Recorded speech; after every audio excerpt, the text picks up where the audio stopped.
நம்ம இன்னைக்கு வந்து புறநானூறு பார்க்குறோம். இதுல வந்து கண்டிப்பா ஒரு கொஸ்டின்ஸ் வந்து ரிப்பீட்டடா எல்லா எக்ஸாம்ஸ்லயும் வருது. ஸோ பாருங்க, புறநானூறு அப்படின்னா புறத்திணை சார்ந்த ஒரு 400 நூல்களை கொண்ட ஒரு பாடல். இது வந்து அகவர் பாக்களால் ஆனது. இது வந்து அரசர்களை பற்றியும் மக்களின் சமூக வாழ்க்கை பற்றியும் கூறுகின்றது.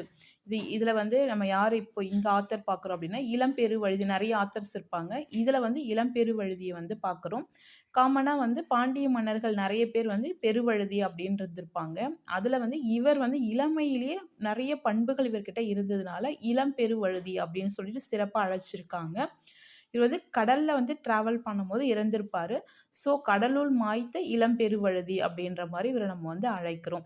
இவரோட சிறப்பம்சம் வந்து நம்மளுக்கு என்ன தெரியணும் அப்படின்னா, புறநானூற்றுல வந்து ஒரு பாடலும் பரிபாடலில் ஒரு பாடலும் வந்து இயற்றியிருக்காரு அப்படின்றது நமக்கு இங்கே வந்து இம்பார்ட்டண்டாக தெரியணும். நெக்ஸ்ட் வந்து இங்கே புறநானூறில் வந்து தமிழ்ல இருந்து அதர் லாங்குவேஜ்க்கு வந்து மொழிபெயர்ப்பை வந்து 2 பேர் சொல்லியிருப்பாங்க. ஜார்ஜ் ஹார்ட்டோ, நெக்ஸ்ட் வந்து ஜியு போப்போ. ஓகேங்களா? எந்த ஹெட்டிங்கில் பண்ணியிருக்காங்கன்றது நம்மளுக்கு இங்கே வந்து கொஷின். ஹார்ட்ன்றவருக்கு வந்து எப்படி நான் வெறும் ஷார்ட்கட்டை ஞாபகம் வச்சுக்கலாம் அப்படின்னா, அந்த ஹெட்டிங்கில் வெறும் புறநானூறு வந்துச்சு அப்படின்னா ஹார்ட்டு. இதே வந்து ஜியு போப் வந்து வெண்பா மாலை, அப்புறம் வந்து புறநானூறு அண்ட் புறப்பொருள் வெண்பா மாலை அப்படின்னு ஹெட்டிங் வந்துச்சுன்னா அது வந்து ஜியு போப்பு. வெறும் புறநானூறு வந்துச்சுன்னா ஹார்ட் அப்படின்றது நமக்கு இங்கே ஞாபகமாக தெரியணும்.